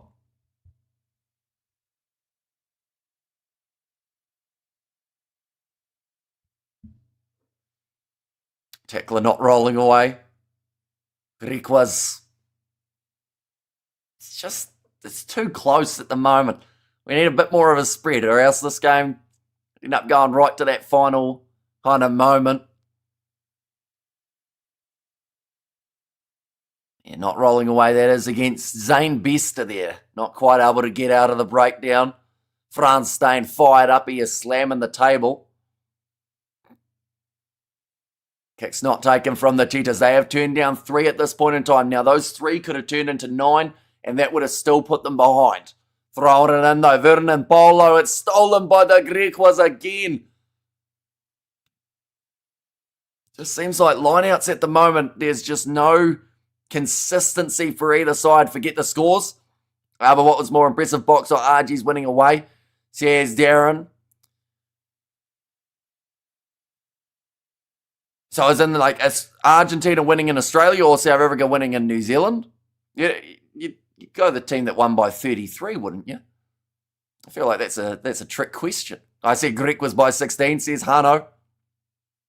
Currently 26 remaining on the clock. Yes, says Darren. Yeah, you go the team that won by the biggest winning margin on New Zealand soil by any side in history, wouldn't you? And they did it by massive amounts. They did it by an extra 18 above that record. Box any day of the week, says Big Rig. Now, sitting 32 metres out from the line. Yanre now inside ball. Sikakete goes back to him, looping around. The GRIQUAS defence has just been solid here. And they aren't letting any sort of extra metres through.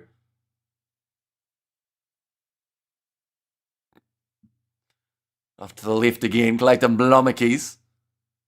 To the left-hand side again. Now Big Finn coming in from the Cheetahs. And another drop ball. It happens every time. And I don't know. Neither side want this at the moment. The GRIQUAS are in control, but they are allowing the Cheetahs right back into this game. It just seems like, you know. Oh, okay. This might change things though. The TMO getting involved. Was there another neck roll? Oh no, it's a collision from Prince Nkabinde. He ended up hitting the back of the head of the GRIQUAS player in the breakdown. Cheetah stole Hamish's butter and rubbed it all over their hands. Here's Big Rig there. Yeah, no, that's a pretty dirty clean out there from Prince Nkabinde. And this could actually be more than just a penalty. It could end up being a yellow card. Mpofu taking the shot. The back of the neck. This is actually a really dangerous area to get hit to, so this might be a yellow at least. Yeah, for the TMO referral. We're going to see the replay from the other angle here. He did go for a bit of a clean out, but I do think from the other angle it does look much worse. And I don't understand why you would lead with your head. Like, surely there are better parts of your body that you can use. And yeah, it is an ugly one. Onto the back of the kind of neck region. I actually think Villiers the Roos playing days are over, is pretty much, or for the Boks is pretty much over. I would say it was going to be had it not been for the upper Lele Fussy injury. Had it not been for Fussy getting injured, I would say yes. But because Fussy was injured, I think that Villiers the Roos probably still got one game left in the Rugby Championship, unless, of course, they do just straight go up with Willemse as the 15 in one game, and then, I don't know, maybe you go with Sasha as the other, well, yeah, we'll just go Willemse both games. Probably not a terrible option, definitely with how he's been playing. They're showing this one super slow-mo, and it's certainly an ugly hit on Mpofu. It's going to be at least a yellow card, I would think, for Prince Nkabinde. Okay, I cannot from the angles that we have. That's a terrible accent. So he said there that it makes contact. He cannot confirm what the point of impact is. That's the worst South African accent you will ever hear. But that's pretty much the reasoning behind what means this won't be a red card. Okay, they're saying there the contact that is made, it's just a penalty. I think he's a little bit lucky here. But the only thing that saved him is they didn't have an angle that was actually showing clearly that it ended up getting it wrong. A very impression, and Sasha has been very weak this year, though. Well, has been pretty weak this year, although he was great off the bench in the last game, and then alongside that, did start this match pretty well from that number 10 jersey. So I don't know if they'll look at making that big switch to 15, or whether they will look at him as more so that number 10 option instead, maybe off the bench instead. For the options. But of course, first he has to come back from his head knock. 25 minutes still on the clock here. What we'll do is we will quickly update the scoreboard. I've realized half the time I update it, but then I don't put my mouse in the right place for it to update itself. Oh, ball coming in. Nice take there from the Cheetahs halfback. This is such fun. Says Roof, if Sasha is still playing for the Boks by the World Cup, that's a bad omen for the Boks. Chances of a three-peat. Says Big Rig. Now, good rolling maul here for the Griquas. They are still up by 10. So a rolling maul try, or any sort of try, in fact, will put them into a perfect position to go on to win this game and rematch up against the side that they lost to just last week. Across to the right-hand side again. Zwalendaba. Now George Whitehead, skip pass out wide. Oh, little bit of a mistake at the back from the Cheetahs, and in the corner. I think the Cheetahs are trying to say he's in touch, but the Griquas, they believe that they'll manage to win this, or at least manage to score in this scenario. We have got there a lipstick. It was quite effective today. He had one of his, I would say, better games that we have seen from Mani Libok in quite some time. I wish your South African accent is better than Leonardo DiCaprio's accent in Blood Diamonds, says Darren. But they will just check this ground and gear out wide. I believe it is good. I believe he also was not in touch for Dylan Mart. So they're leading by a lot more now. I'm on the scoreboard, aren't I? So we will go like this. You like that. And like that. There we go. 20-5. The score. That's ball game. Says Big Rig. And Whitehead does get it over as well. Make the score 22 points to the 5. That's ball game, says Big Rig. Yeah. I don't see the Cheetahs coming back into it. I think they just have been way too unclinical in the scenario. His huge kicks. Had great hang time. Maybe he's had no easy takes. Now penalty going the way of the Griquas again.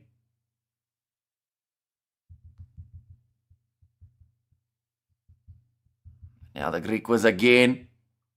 Kicking this one towards the sideline. And at the moment, odds-wise, no chance here for the Cheetahs. In fact, they've almost been taken out of the equation completely. The about 99% chance that the Griquas go on to win this game. But we have to remember, the Cheetahs, looking at it, the last 20 minutes of their game up against the Bulls, they were able to get themselves 4 tries in that 20 minutes. Was Pollard injured today or just rotating? Just rotating. But yeah, it seemed like a great choice. Grease them lips, baby, says Ruth. And Cheetahs should have stayed in bed this morning, says Big Rig. And Labok was very good today. And not as a massive fan, but Labok was unreal. Yeah, I think he proved a lot of people wrong. You know, as soon as he made his way on early, people were like, oh no, all the kicks are going to miss. But then he nailed 90% of them out there on the field. Someone's boot fell off in that rolling maul, but the Griquas now, again, going off to the left-hand side. Chance again. George Whitehead slinging pass.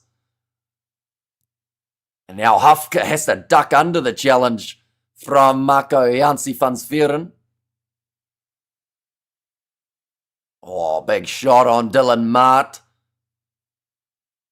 It seems like, you know, the Cheetahs have not given up at this point. Oh, that looked like a drop kick attempt was about to come onto the cards for George Whitehead, but now passing it out to Zwalendaba. A tackle made by Prince Nkabinde.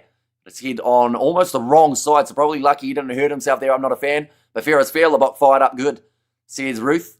And French in week 2, or new season already. Aussies miss Skelton, says Jimbo. Now they're going for the drop kick here from George Whitehead. Misses away to the side. This, to me, at the moment, just seems like, you know, they just decided, why not see what we can do? Did you see that England made over 300? Jeez.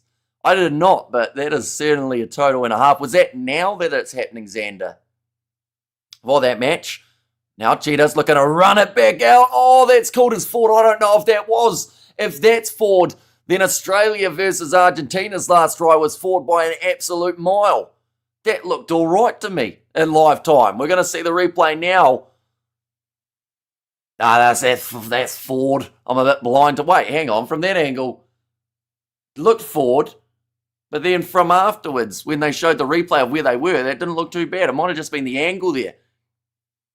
We have there Hamish Winners DuPont making his return to rugby. I think he's still a little bit away. But, you know, hopefully November, get to see him back between the Rugby World Cup and cricket. England always having a good month, says Big Rig. And too soon, Ruth, says Jimbo, and football too. Although they only play bad teams, says Big Rig. And Damien Step, you in the elevator, Valimza, put some respect back on his name. Yeah, he had a great game. And he was one that most people were nervous about in that regard, in terms of that number 12. Definitely for his defence. But I thought he did very well in that department, and he hardly missed a tackle. I don't know what his statistics were throughout that game. I'll try and get them up now while we are at it. We've just got a bit of a stoppage here, currently 60 minutes through. 1 second, we go here, rugby pass. Give us some of that, like that. Oh, I typed in rugby last. I ended up messing it up, but luckily they knew what I meant. So it got me on the right website anyway. Must have auto-corrected. That's ideal. Now big scrum from the Griquas. Again, get themselves the penalty advantage here. And another penalty. They have had all of the second half at the moment. 300-run victory. That's gigantic. It was forward about 1.5 centimetres. So here's Hano.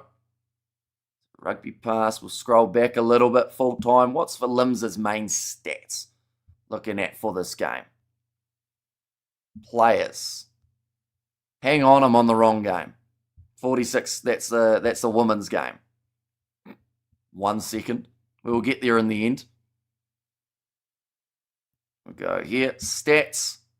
Player stats. Valimza. He had 14 carries, the most out of anyone. He had 2 line breaks.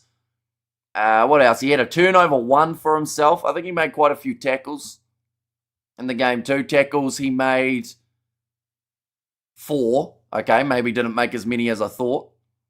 Tackles missed. Did he miss any? Currently, while this is happening, by the way, while I'm looking at these, George Whitehead is lining up the kick at the post. Valimza actually missed 2 tackles. Oh, okay, so he actually had a bit of a defensive bad day, but on attack he was really solid. Ireland have AB's box, and the Wallabies could tumble in the rankings. That one's missed away to the side for Whitehead. So again, they're just trying to, take all of the time off the clock. 22 dropout, Lumickies going down the field. One more try for the Griquas, though. That would end this game. But they are looking for options of getting 3, which still theoretically keeps the Cheetahs just in it. Now, a little bit. I watched that forward pass again of the Aussie-Argentina today. How did it not get called forward? I have absolutely no idea. But it should have been. And the fact that Australia got 2 points from it makes it a little bit more controversial. As we head towards the last round, that ball bouncing up. Cheetahs again.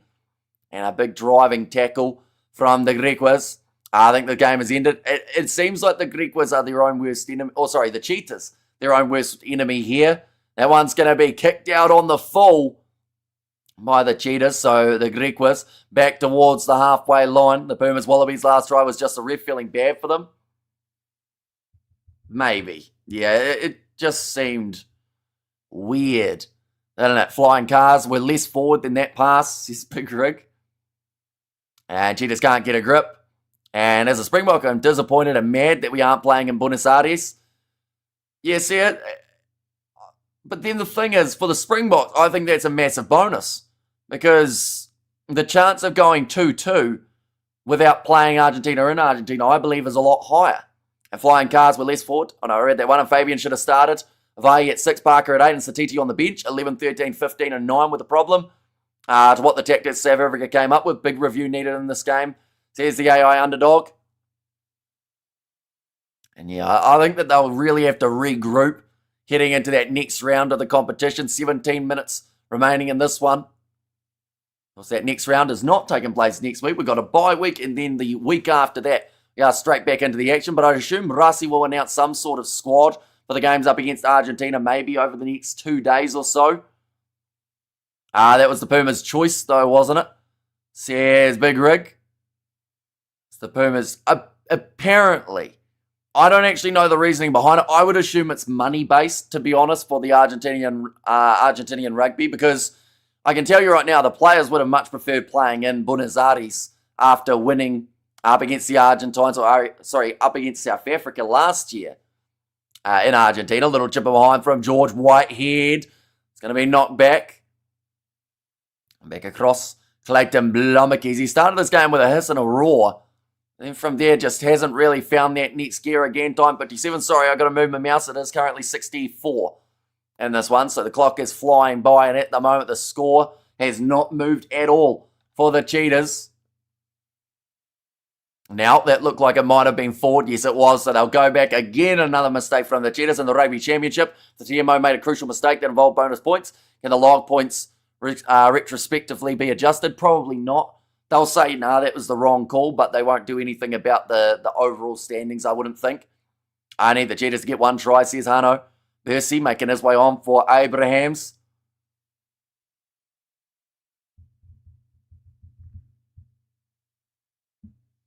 We'll get their bed soon, says Patrick. Few hours.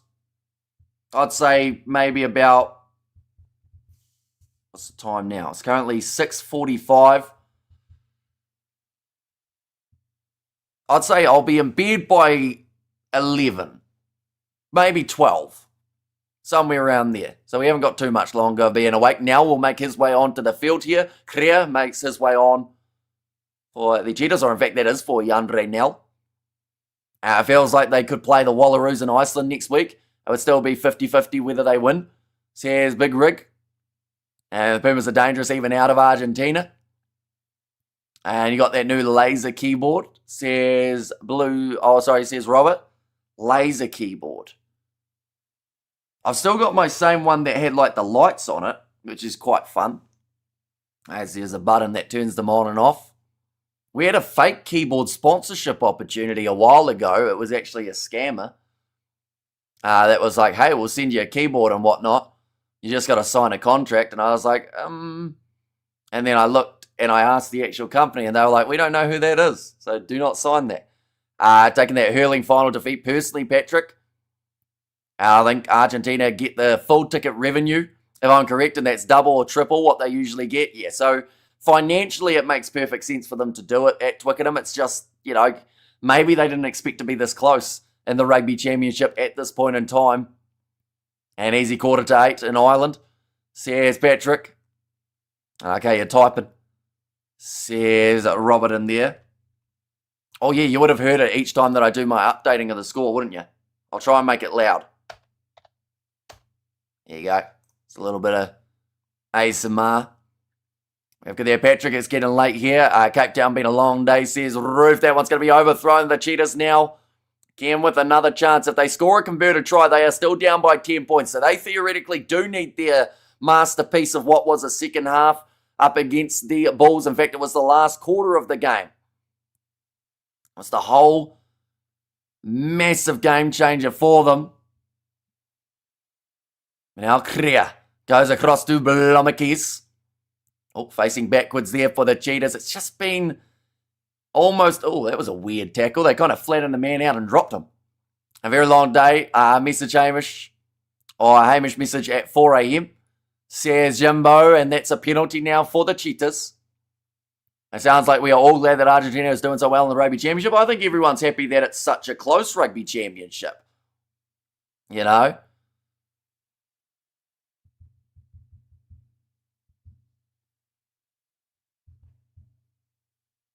One second, we'll go like that. And like that as well. 13 minutes left on the clock. I just hope the Cheetahs get one soon. You know? Oh, that wasn't the straightest throw, but it wasn't. Contested box fans don't seem happy. But they should be. You know, it was a huge win. Or unless you're talking about Argentina doing well, perhaps. Round one with Australia in the box was a solid for me because Schmidt had Tony's number. So here's the AI underdog. One's gone into Dutch, and GRIQUAS now have themselves the chance. First notification at 4 a.m. few. I mean about the Pumas doing well, says Big Rig. Yeah, I guess it is all on the line here. Like every side theoretically from here can finish last, and every side from here can finish first. And that is what's so great about this Rugby Championship competition. It is just every time that sides take to the field, you just don't know what's going to happen. Now, just a bit of a communication there with the GRIQUAS Lineout. 10 hours of rugby and too much whiskey, early night and sleep, like an All Blacks back row. There's Jimbo, and that's stolen there for the Cheetahs. A breakaway, but I don't know whether or not he's got enough pace there. Daniel Martins gets the offload there.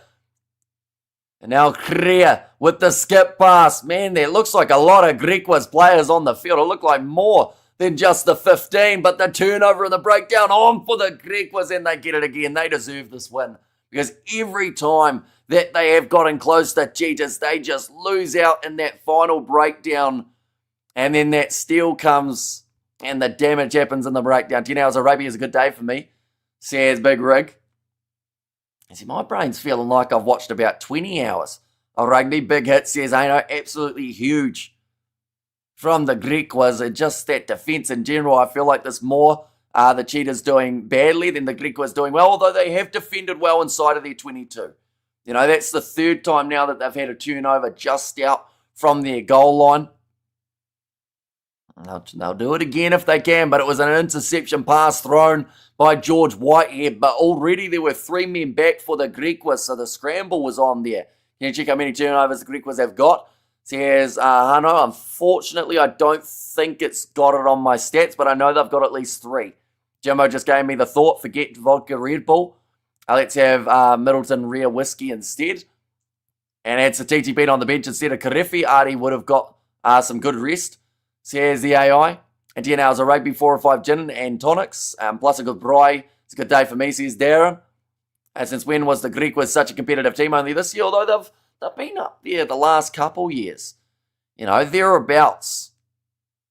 But I don't know. I feel like they're almost the best side when it comes to the guys who are lacking, like, the URC imports, if that makes sense. You know, the likes of the Lions and whatnot, if they've got their URC players, they will be very strong. But, nicely controlled there by the Cheetahs with the rolling ball. Managed to stop that one from sneaking out. All right, we'll go like that. Currently sitting 71 minutes through the contest. Rugby is a strange game for me. Peter Steftoy, Khaleesi and Visa made it all happen. Xavier and Satiti were quiet. Says Jimbo. And also, yes, Ruth. Says Patrick, looks like the change is now being made. Cohen Jasper, he will make his way off. And I believe that is for Bunny Brits. Will make his way on. Talking about Cohen Jasper and the fact that he did win that Carling Currie Cup in 2023, that will not be an option for this season unless we see some sort of miraculous comeback here from the Cheetahs. And I might put €100 on the Griquas to win the cup. I would definitely wait until you see the Lions team first, though.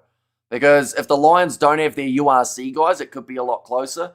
But if the Lions have got their URC team, it might be same as what we saw last week when the two sides played, which was pretty heavily in favour of the Lions. Going to be some sad tears in Brisbane tonight. It didn't really click until now, but Australia lost twice today. Says Big Rig.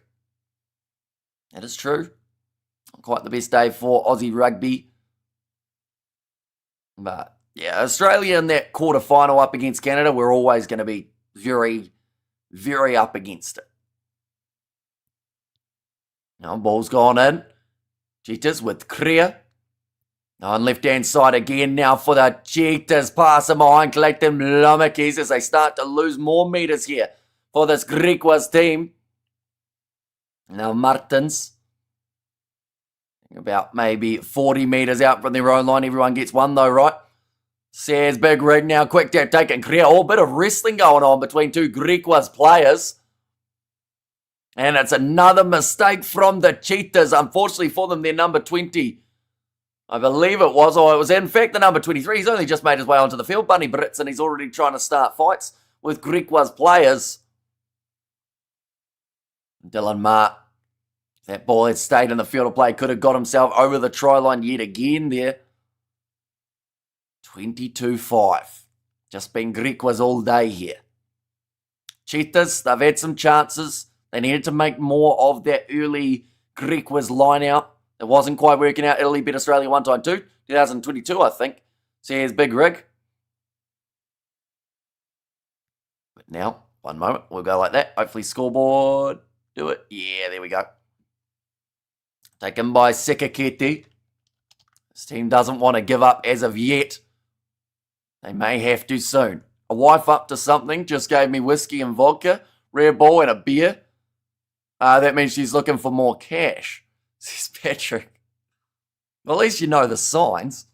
Now Currie slinging it across 10 metres from the own try line now for the Cheetahs, getting it out wide, and again it will be in the hands of Daniel Martins. They're one of the more dangerous runners for the Cheetahs in this game. Now Currie, another penalty.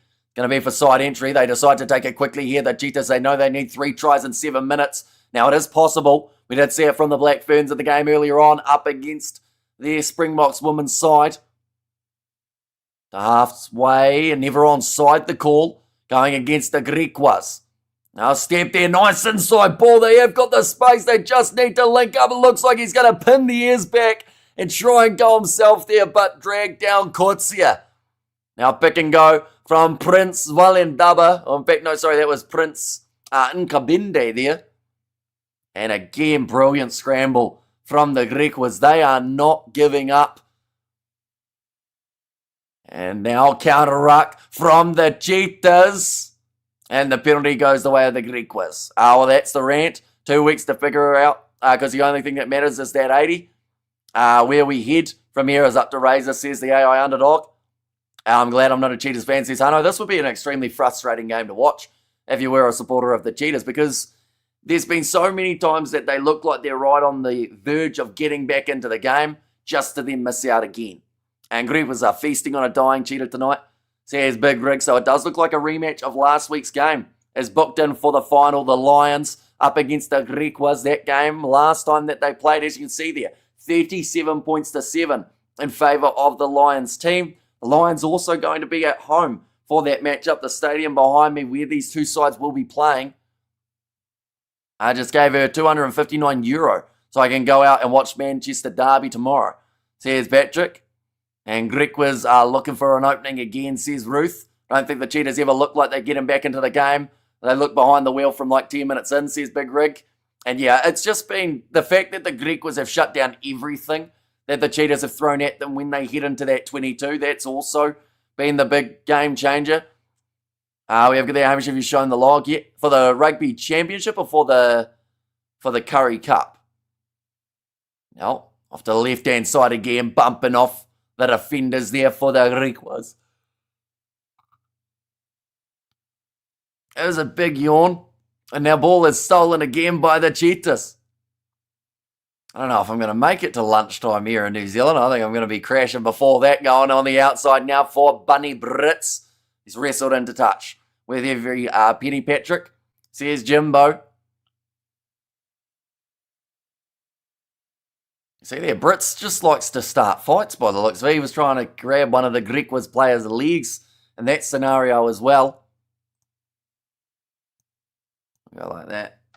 Go like that. There we go. 77 minutes through. In fact, it's going to be a high tackle in favour of the Cheetahs. That is due to the Griquas going a bit too high. Yeah, it was another big yawn. I'm getting me with the rapid fire ones. The semi-automatics. We have got now 3.5 minutes on the clock. See there that the Griquas, they are still fired up, happy at the moment with how this match sits. They know that they are close to that final. Why do a high tackle with 2 minutes left in a dominating game? Silly fella, says Big Rig. Yeah, although they've got the ball back again there, the Griquas, so it didn't even matter that they tackled high because they just get the position anyway. Oh, okay. Looks like they're getting ready for a kick downfield of some sort. Back into the pocket to George Whitehead. Controlled this game from that 10 jersey. So he had too many mistakes other than that interception pass that he ended up throwing. In possession, says Ruth. Yeah, the Griquas, they've been much better.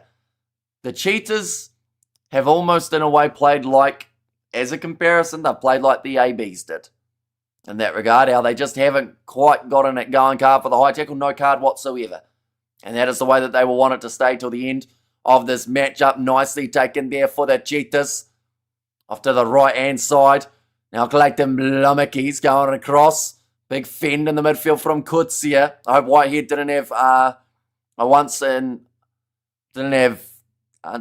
purity, or else the score would have been horrible.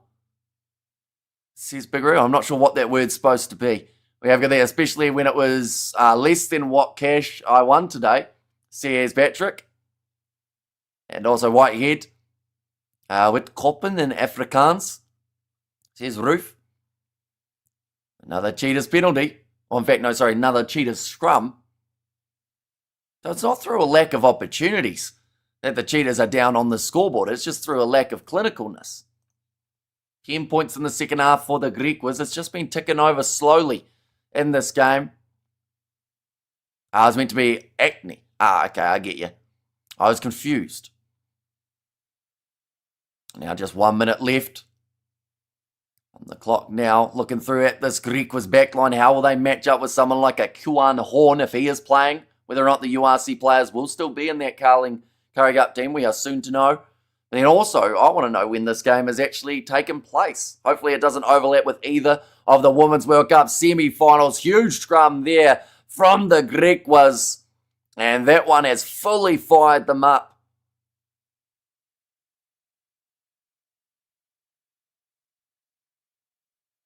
But Yanko I celebrating on the sideline after being taken off the field so early. But it seems like it was the right choice. They're going to take on the shot at the post here from Whitehead. I don't know whether or not he'll have the distance, but if it does go over, it will use up the rest of the time on the clock, and then that will be the end of this match.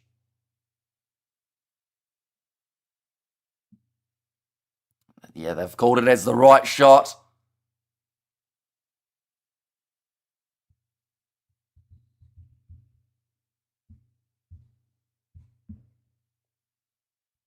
A white head. 5 seconds for the Griquas to already have booked their spot through to the Currie Cup final.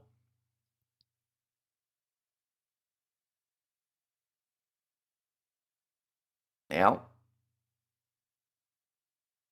Whitehead strikes it, and it's looking pretty good. It's got the distance, and it's over, and that is going to secure the game now.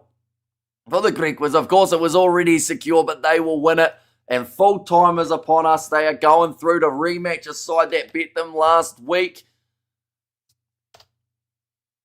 And that is very exciting for this Griquas side. This game wasn't very close either. I thought that this would be the closer game out of the two Carling Currie Cup ones.